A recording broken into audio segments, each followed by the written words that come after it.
Chapter 3. The next thing I remember is waking up with a feeling as if I had had a frightful nightmare, and seeing before me a terrible red glare, crossed with thick black bars. I heard voices, too, speaking with a hollow sound, and as if muffled by a rush of wind or water. Agitation, uncertainty, and an all-predominating sense of terror consumed my faculties. Ere long, I became aware that someone was handling me, lifting me up and supporting me in a sitting posture, and that more tenderly than I had ever been raised or upheld before. I rested my head against a pillow or an arm, and felt easy. In 5 minutes more, the cloud of bewilderment dissolved. I knew quite well that I was in my own bed, and that the red glare was the nursery fire. It was night. A candle burnt on the table. Bessie stood at the bed foot with a basin in her hand, and a gentleman sat in a chair near my pillow, leaning over me. I felt an inexpressible relief, a soothing conviction of protection and security when I knew there was a stranger in the room, an individual not belonging to Gateshead, and not related to Mrs. Reed. Turning from Bessie, though her presence was far less obnoxious to me than that of Abbott, for instance, would have been, I scrutinized the face of the gentleman. I knew him.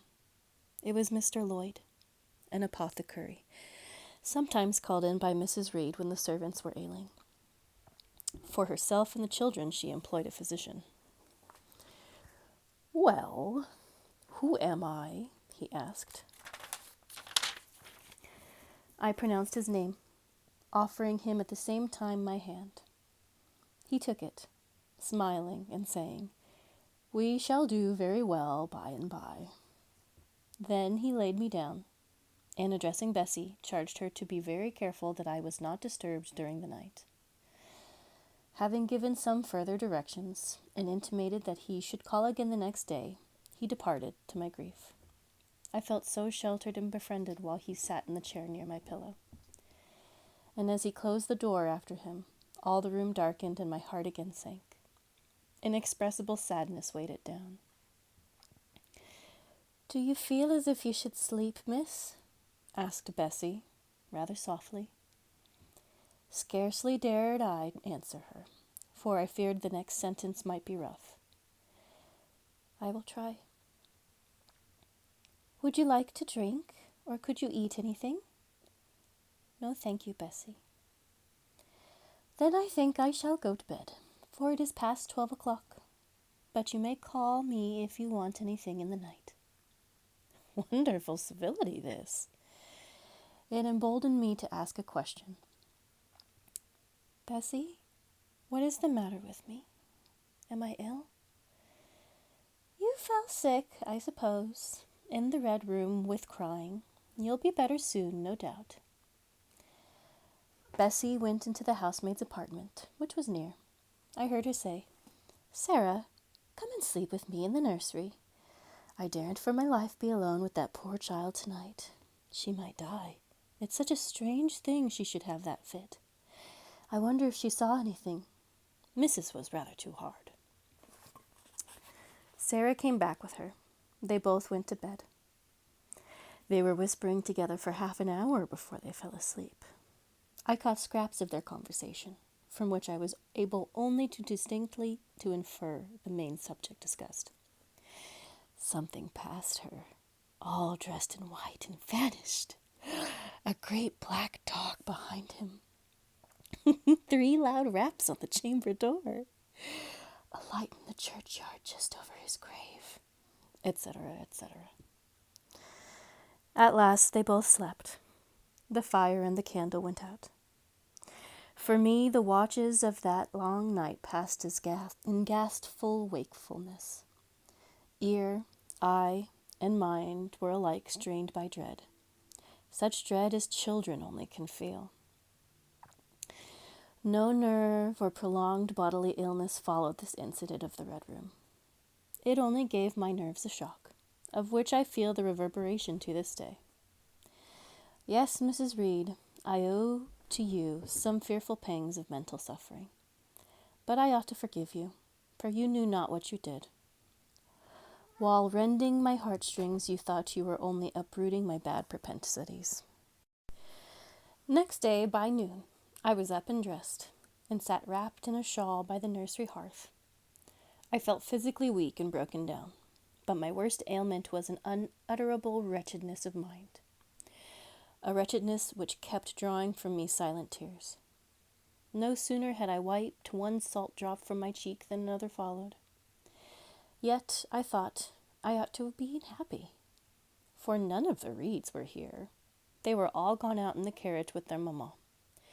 Abbott, too, was sewing in another room, and Bessie, as she moved hither and thither, putting away toys and arranging drawers, addressed to me every now and then a word of unwonted kindness. This state of things should have been to me a paradise of peace, accustomed as I was to a life of ceaseless reprimand and thankless fagging. But, in fact, my racked nerves were now in such a state that no calm could soothe, and no pleasure excite them agreeably. Bessie had been down into the kitchen, and she had brought up with her a tart on a certain brightly painted china plate, whose bird of paradise nestled in a wreath of convolvuli and rosebuds, had been wont to stir in me a most enthusiastic sense of admiration, at which plate I had often petitioned to be allowed to take in my hand in order to examine it more closely, but had hitherto been deemed unworthy of such a privilege. This precious vessel was now placed on my knee, and I was cordially invited to eat the circlet of delicate pastry upon it. Vain favor! Coming like most other favors long deferred and often wished for, too late. I could not eat the tart, and the plumage of the bird, the tints of the flowers, seemed strangely faded. I put both plate and tart away. Bessie asked if I would have a book. The word book acted as a transient stimulus, and I begged her to fetch Gulliver's Travels from the library. This book I had again and again perused with delight. I considered it a narrative of facts, and discovered in it a vein of interest deeper than what I found in fairy tales.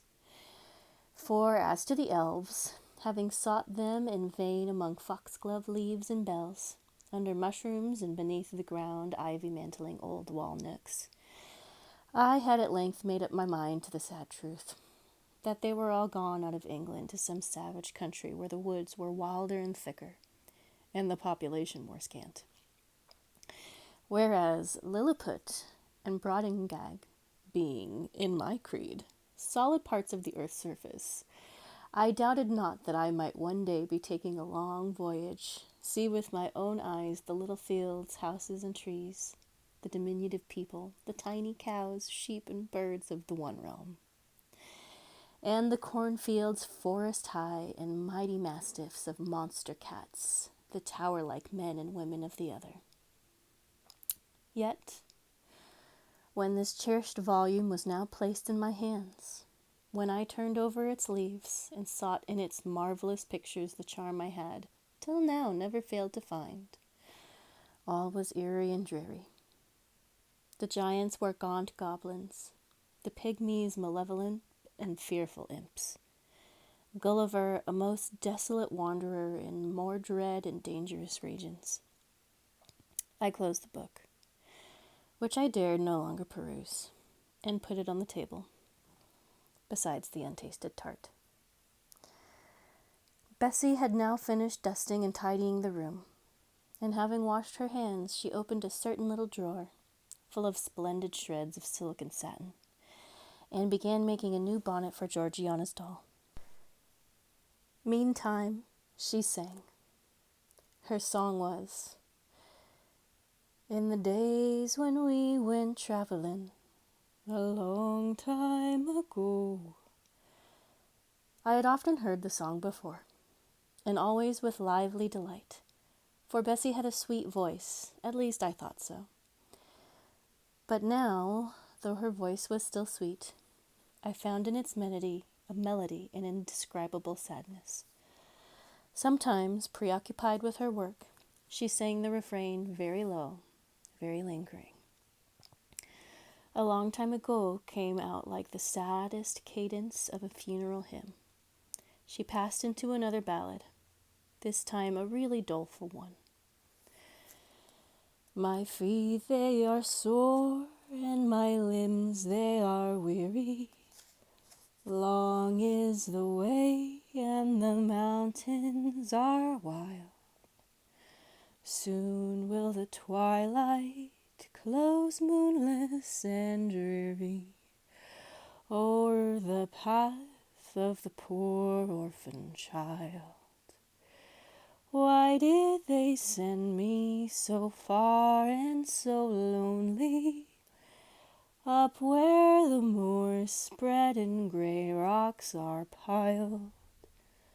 Men are hard-hearted and kind angels only watch o'er the steps of the poor orphan child. Yet distant and soft the night breeze is blowing. Clouds there are none, and clear stars beam mild. God in his mercy protection is showing, comfort and hope to the poor orphan child.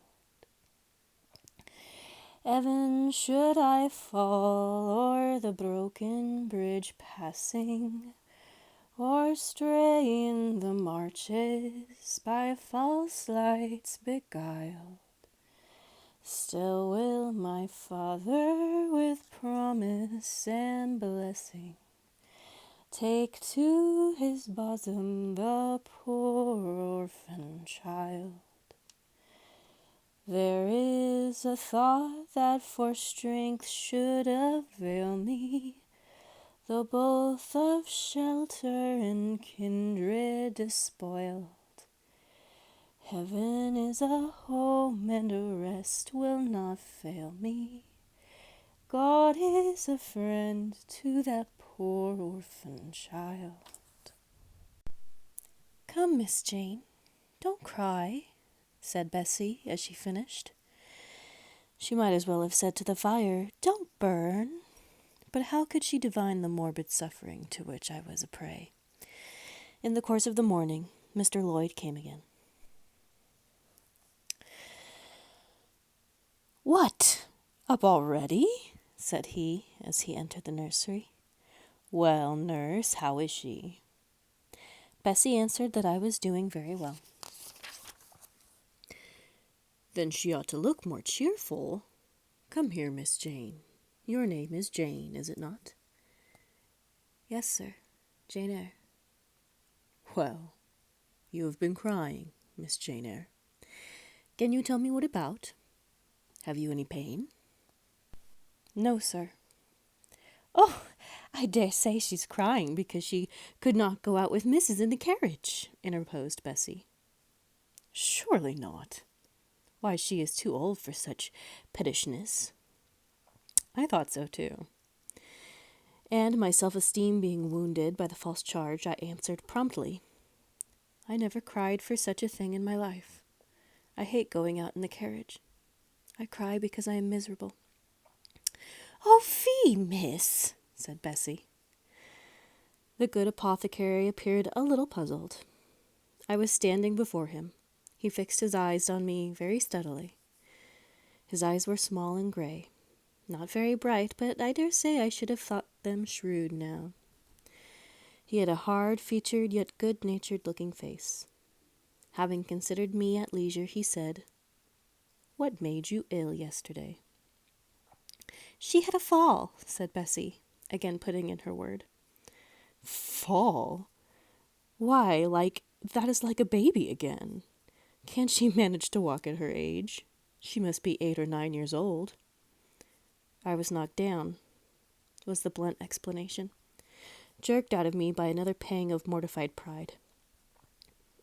But that did not make me ill, I added, while Mr. Lloyd helped himself to a pinch of snuff. As he was returning the box to his waistcoat pocket, I heard a loud bell ring for the servants' dinner. He knew what it was. "That's for you, nurse," said he. "You can go down. I'll give Miss Jane a lecture till you come back." Bessie would have preferred to stay, but she was obliged to go, because punctuality at meals was rigidly enforced at Gateshead. "The fall did not make you ill." "What did, then?" pursued Mr. Lloyd when Bessie was gone. "I was shut up in a room where there was a ghost till after dark." I saw Mr. Lloyd smile and frown at the same time. "Ghost! What, you are a baby after all. You are afraid of ghosts." "Of Mr. Reed's ghost I am. He died in that room and was laid out there. Neither Bessie nor anyone else will go into it at night, if they can help it. It was cruel to shut me up alone without a candle. So cruel that I think I shall never forget it." "Nonsense! And is it that makes you miserable? Are you afraid now in daylight?" "No, but night will come again before long. And besides, I am unhappy, very unhappy, for other things." "What other things? Can you tell me some of them?" How I wished to reply fully to this question! How difficult it was to frame any answer! Children can feel, but they cannot analyze their feelings. And if the analysis is partially effected in thought, they know not how to express the result of the process in words. Fearful, however, of losing this first and only opportunity of relieving my grief by imparting it, I, after a disturbed pause, contrived to frame a meagre thought as far as it went. True response. "For one thing, I have no father or mother, brothers or sisters." "You have a kind aunt and cousins." Again I paused, then bunglingly announced, "But John Reed knocked me down, and my aunt shot me up in the Red Room." Mr. Lloyd a second time produced his snuff-box. "Don't you think Gateshead Hall a very beautiful house?" asked he. "Are you not very thankful to have such a fine place to live at?" "It is not my house, sir. An abbot says I have less right to be here than a servant." "Pooh! You can't be silly enough to wish to leave such a splendid place." "If I had anywhere else to go, I should be glad to leave it. But I can never get away from Gateshead till I am a woman." "Perhaps you may. Who knows? Have you any relations besides Mrs. Reed?" "I think not, sir." "None belonging to your father?" "I don't know. I asked Aunt Reed once, and she said possibly I might have some poor, low relations called Eyre, but she knew nothing about them." "If you had such, would you like to go to them?" I reflected. Poverty looks grim to grown people, still more so to children. They have not much idea of industrious, working, respectable poverty. They think of the word only as connected with ragged clothes, scanty food, fireless grates, rude manners, and debasing vices. Poverty for me was synonymous with degradation. "No, I should not like to belong to poor people," was my reply. "Not even if they were kind to you?" I shook my head. I could not see how poor people had the means of being kind. And then to learn to speak like them, to adopt their manners, to be uneducated, to grow up like one of the poor women I saw sometimes nursing their children or washing their clothes at the cottage doors of the village of Gateshead. No, I was not heroic enough to purchase liberty at the price of caste. "But are your relatives so very poor? Are they working people?" "I cannot tell. Aunt Reed says if I have any, they must be a beggarly set. I should not like to go a-beggin'." "Would you like to go to school?" Again I reflected. I scarcely knew what school was. Bessie sometimes spoke of it as a place where young ladies sat in the stocks, wore backboards, and were expected to be exceedingly genteel and precise. John Reed hated his school and abused his master. But John Reed's tastes were no rule for mine, and if Bessie's accounts of school discipline, gathered from the young ladies of a family where she had lived before coming to Gateshead, were somewhat appalling, her details of certain accomplishments attained by these young ladies were, I thought, equally attractive. She boasted of beautiful paintings of landscapes and flowers by them executed, of songs they could sing and pieces they could play, of purses they could knit, of French books they could translate. Till my spirit was moved to emulation, I listened. Besides, school would be a complete change. It implied a long journey, an entirely separation from Gateshead, an entrance into a new life. "I should indeed like to go to school," was the audible conclusion of my musings. "Well, well, who knows what may happen?" said Mr. Lloyd as he got up. "The child ought to have change of air and scene." He added, speaking to himself, "Nerves not in a good state." Bessie now returned. At the same moment the carriage was heard rolling up the gravel walk. "Is that your mistress, nurse?" asked Mr. Lloyd. "I should like to speak to her before I go." Bessie invited him to walk into the breakfast room and led the way out. In the interview which followed between him and Mrs. Reed, I presume, from after occurrences, that the apothecary ventured to recommend my being sent to school, and the recommendation was no doubt readily enough adopted. For, as Abbot said, in discussing the subject with Bessie, when both sat sewing in the nursery one night, after I was in bed, and, as they thought asleep, "Mrs. was, she dared say, glad enough to get rid of such a tiresome, ill-conditioned child, who always looked as if she were watching everybody, and scheming plots underhand." Abbot, I think, gave me credit for being a sort of infantine Guy Fawkes. On that same occasion I learned, for the first time, from Miss Abbott's communications to Bessie, that my father had been a poor clergyman, that my mother had married him against the wishes of her friends, who considered the match beneath her, that my grandfather Reed was so irritated at her disobedience, he cut her off without a shilling, that after my mother and father had been married a year, the latter caught the typhus fever while visiting among the poor of a large manufacturing town where his curacy was situated, and where that disease was then prevalent, that my mother took the infection from him, and both died within a month of each other.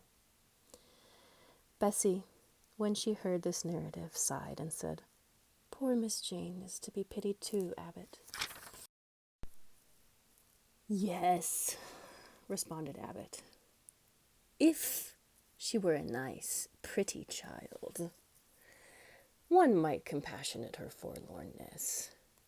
But one really cannot care for such a little toad as that." Not a great deal, to be sure," agreed Bessie. "At any rate, a beauty like Miss Georgiana would be more moving in the same condition." "Yes, I dote on Miss Georgiana," cried the fervent Abbot. "Little darling, with her long curls and her blue eyes, and such a sweet colour as she has, just as if she were painted." "Bessie, I could fancy a Welsh rabbit for supper."